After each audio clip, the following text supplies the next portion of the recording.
यह Bible in one year का हिंदी प्रकरण है। 321वां दिन। मसीह जीवन के 5 टी। मसीही जीवन बहुमुखी है।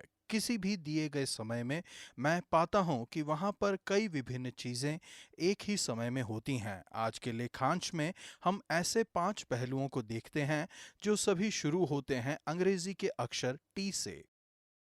भजन संहिता 127 का 1 से 5। नंबर 1, ट्रस्ट, भरोसा। मसीही जीवन स्वयं निर्भर संघर्ष के लिए नहीं है, बल्कि निर्भर रहकर भरोसा किए जाने के लिए है। भरोसे से शांति और नींद आती है। यदि घर को यहोवा न बनाए तो उसके बनाने वालों का परिश्रम व्यर्थ होगा। यदि नगर की रक्षा यहोवा न करे तो रखवाले का जागना व्यर्थ ही होगा। तुम जो सवेरे उठते और देर करके काम करते और दुख भरी रोटी खाते हो, यह सब तुम्हारे लिए व्यर्थ ही है, क्योंकि वह अपने प्रियों को यों ही नींद प्रदान करता है। जैसा कि विक्टर ह्यूग्स लिखते हैं, जब आपने अपने दिन का काम पूरा कर लिया है तो शांति से सोने जाइए, परमेश्वर जाग रहे हैं। अपने जीवन, परिवार और सेवकाई के लिए अपनी योजनाओं में खो जाना आसान बात है। यह भजन अद्भुत रीति से याद दिलाता है कि आखिरकार आप पूरी तरह से परमेश्वर पर निर्भर हैं। यह महान शांति का एक संदेश है, लेकिन यह एक चुनौती भी है। क्या जो कुछ आप करते हैं उसमें परमेश्वर भागीदार है? क्या आपके जीवन में ऐसे क्षेत्र हैं जहां पर आप अकेले ही जा रहे हैं और इसीलिए व्यर्थ में परिश्रम कर रहे हैं? परमेश्वर आपके जीवन के सभी क्षेत्र में शामिल होना चाहते हैं। यदि आप चाहते हैं कि आपके काम का अनंत प्रभाव बने, तो आपको सुनिश्चित करने की आवश्यकता है कि आप परमेश्वर के साथ पार्टनर हैं और इसे अकेले में नहीं कर रहे हैं। अपने बच्चों के लिए भी परमेश्वर पर भरोसा कीजिए। बच्चे एक आशीष हैं और आपको उनके लिए और उनके भविष्य के लिए परमेश्वर पर भरोसा करना है। परमेश्वर, मैं अपना जीवन, मेरा परिवार, हमारा चर्च और जिस किसी चीज में मैं शामिल हूं, उसे आपको सौंपता हूं। मैं आप पर भरोसा करता हूं। नया नियम, याकूब 1 का 1 से 27 तक। नंबर 2, ट्रायल्स, परीक्षाएं। एक चीज जो सभी मसीहियों में सामान्य बात है, वह है कि हम सभी विभिन्न प्रकार की परीक्षाओं का सामना करते हैं। याकूब की पुस्तक 12 गोत्रों को लिखी गई थी, जो देशों के बीच बिखर गए थे, अर्थात हर जगह के मसीहियों के लिए। नए नियम के एक अनोखे वचन में याकूब कहते हैं, जब तुम नाना प्रकार की परीक्षाओं में पड़ो तो इसको पूरे आनंद की बात समझो। कठिन स्थितियों में आनंद मनाओ। यह विश्व के नजरिए को उलट पुलट कर देता है। परीक्षाएं जीवन की चुनौतियां हैं जो आपके विश्वास को जांचती है और सहनशीलता को विकसित करती है। जैसा कि लॉस वॉटसन ने लिखा, हर तूफान एक विश्वविद्यालय है, हर परीक्षा एक जांच है, हर अनुभव एक शिक्षा है, हर कठिनाई आपके विकास के लिए है। जॉयस मेयर लिखती हैं, मैंने आखिरकार समझ लिया कि परमेश्वर चीजों को मेरे तरीके से नहीं करेंगे। उन्होंने मेरे जीवन में लोगों और स्थितियों को रखा जिसके कारण मैं यह संपूर्ण प्रक्रिया छोड़ देना चाहती थी, और वह मुझसे एक वाद विवाद नहीं चाहते हैं। वह केवल सुनना चाहते हैं, हाँ प्रभु, आपकी इच्छा पूरी हो। आपकी परीक्षाओं के बीच में आपको बुद्धि की आवश्यकता है। जैसा कि यूजीन पीटरसन कहते हैं, बुद्धि प्राथमिक रूप से सत्य को जानना नहीं है, यद्यपि निश्चित ही इसमें यह शामिल है। यह जीने का हुनर है। याकूब कहते हैं, यदि तुम में से किसी को बुद्धि की घटी हो तो परमेश्वर से मांगे, जो बिना उल्लाह न दिए सबको उदारता से देता है, और उसको दी जाएगी। परेशानी से निपटने के दो तरीके हैं। एक है अकेले इसका सामना करना, जो कि स्वाभाविक तरीका है। दूसरा है परमेश्वर से सदैव बुद्धि मांगना कि आपकी मदद करें यह जानने में कि क्या करना है।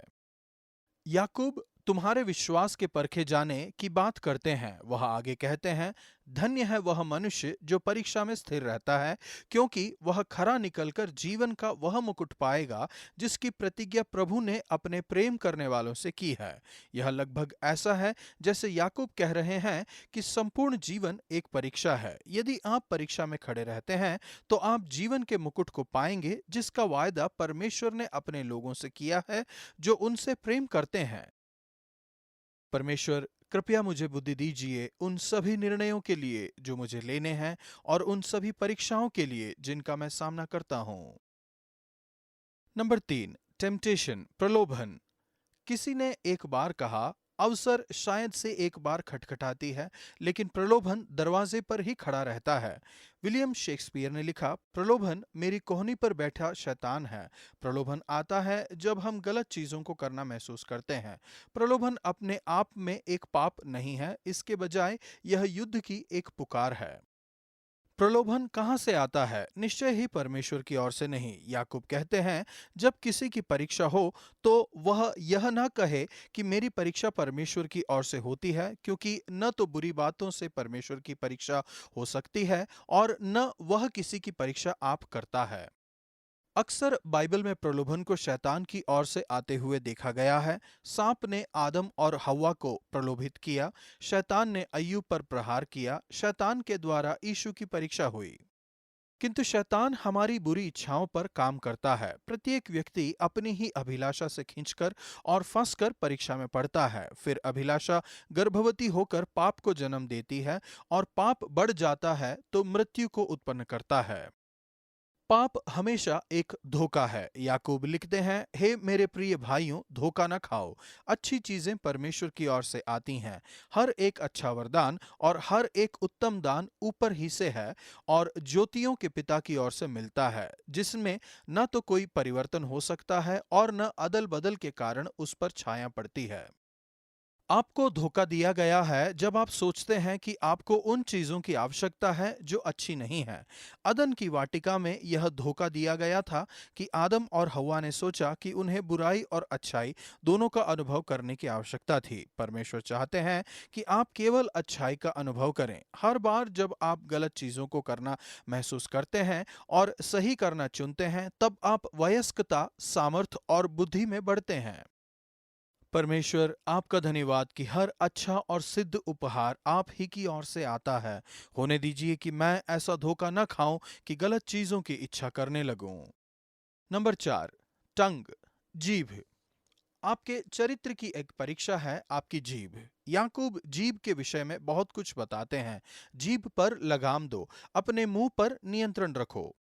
वह लिखते हैं, हर एक मनुष्य सुनने के लिए तत्पर और बोलने में धीरे और क्रोध में धीमा हो, क्योंकि मनुष्य का क्रोध परमेश्वर के धर्म का निर्वाह नहीं कर सकता। इसलिए सारी मलिनता और बैर भाव की बढ़ती को दूर करके उस वचन को नम्रता से ग्रहण कर लो जो हृदय में बोया गया और जो तुम्हारे प्राणों का उद्धार कर सकता है। परंतु वचन पर चलने वाले बनो और केवल सुनने वाले ही नहीं जो अपने आप को धोखा देते हैं।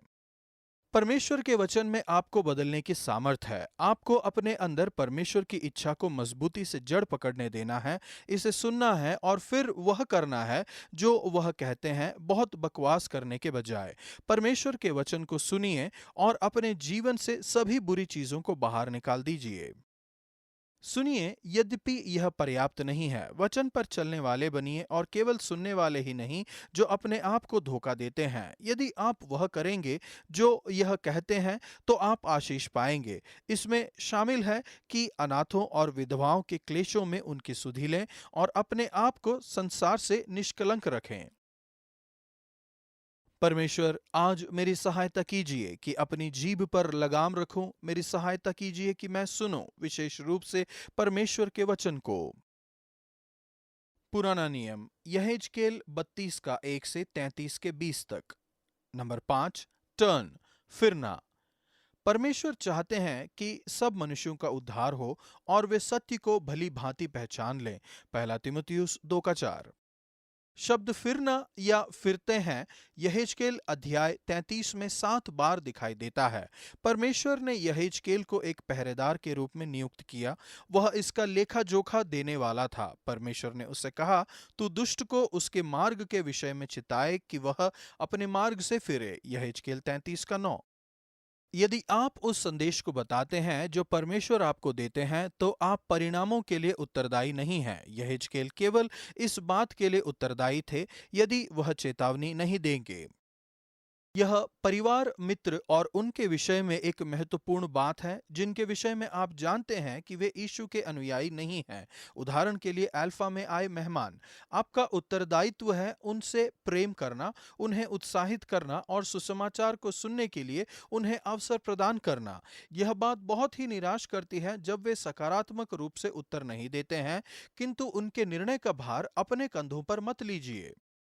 यहेजकेल को जो संदेश दिया गया था बताने के लिए यह था, जब सत्यनिष्ठ जन अपराध करे तब उसका सत्यनिष्ठ उसे बचा न सकेगा, और दुष्ट की दुष्टता भी जो हो, जब वह उससे फिर जाए तो उसके कारण वह न गिरेगा।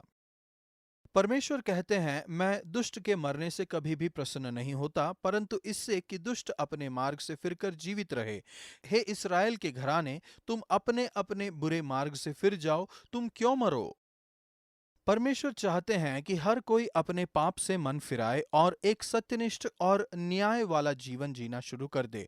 गरीबों और कुचले हुओं के प्रति उदार बने, जो चुराया गया था उसे लौटा दे, अपने चाल चलन को सुधारते हुए जिससे दूसरों को चोट न पहुंचे, एक न्यायी और सत्यनिष्ठ जीवन जीते हुए।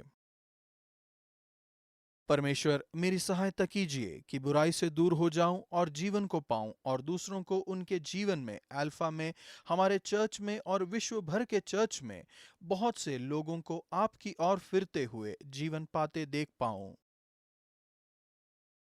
याकूब 1 का 27। अपने आप को संसार से निष्कलंक रखें। किसी ने एक बार मुझे बताया कि हमारे फेफड़ों में से प्रदूषण को निकालने में 2 हफ्ते लगते हैं। हमारे आत्मिक फेफड़ों को शुद्ध रखना और भी महत्वपूर्ण है। इसका यह अर्थ नहीं कि आप दूषित क्षेत्रों में काम नहीं कर सकते हैं, लेकिन आपको सावधानी बरतनी है कि गंदे ना हो जाएं। हमें बहुत सारी ताज़ी आत्मिक हवा की आवश्यकता है। आज का वचन, पर यदि तुम में से किसी को बुद्धि की गटी हो तो परमेश्वर से मांगे, जो बिना उलाहना दिए सबको उदारता से देता है और उसको दी जाएगी। याकूब 1 का 5।